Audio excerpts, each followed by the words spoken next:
Welcome back to another Cinema Talks video, and today we're going to be breaking down the Supergirl trailer. So we recently just got our first official trailer for the Supergirl movie releasing in 2026, and that trailer was awesome. So in this video, we're going to be breaking it down and talking about every little detail, because as you guys know, there were some insane reveals in this trailer. So let's go ahead and jump right into it. So as you guys know, Supergirl will be the next film in the DCU James Gunn universe. So the trailer opens sometime after Kara left the Fortress of Solitude at the end of Superman when she went to get Krypto. So the trailer opens with Krypto as he knocks over a bottle, and then we see Krypto pee on a Daily Planet newspaper with Superman on it. Then we see Supergirl actually wake up, and now the real trailer starts. Then we see Kara sitting in an intergalactic bus stop as a giant bus sort of lands next to her.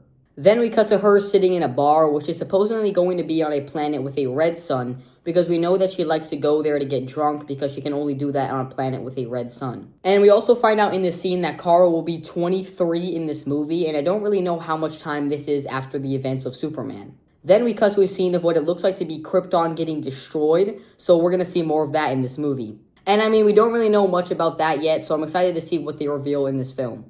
We also do get our first look at Ruthie, who's going to be a main character in this film. In the comic Woman of Tomorrow, we know that her father was murdered by a man named Krem, and which we do see later in this trailer, which I'll touch upon in a bit. So anyway, we get this giant explosion shot of what looks like to be Krypton being destroyed, so it looks like Supergirl is going to explain more of that in this movie.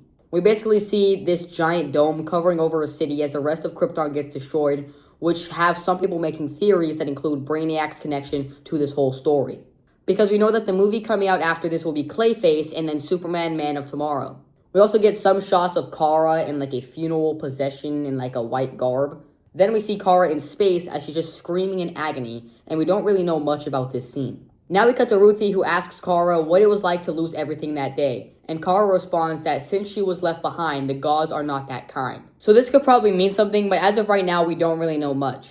Then we cut to a scene of Kara walking up into some sort of city area, and we see Kara and Ruthie surrounded by a group of some sort of bounty hunters, and I wonder if where she's at has a yellow sun or a red sun. Then we see Kara as she's absolutely destroying some sort of bounty hunters, is what I'm going to call them. Then we get our first official look at Kem in this movie, which is who I brought up earlier that killed Ruthie's parents in the comics. And I like how they actually did give him a full suit instead of just looking like a normal person. Then we cut to an image of Ruthie on some sort of public transportation as she's pulling out a sword, and maybe this could even be the same bus that Kara gets on in the beginning of the trailer. And the sword that we see Ruthie pull out is what she seems to have in a lot of these trailer shots. Then we see Kara and Ruthie as they're running down a hall, and they end up running through a window.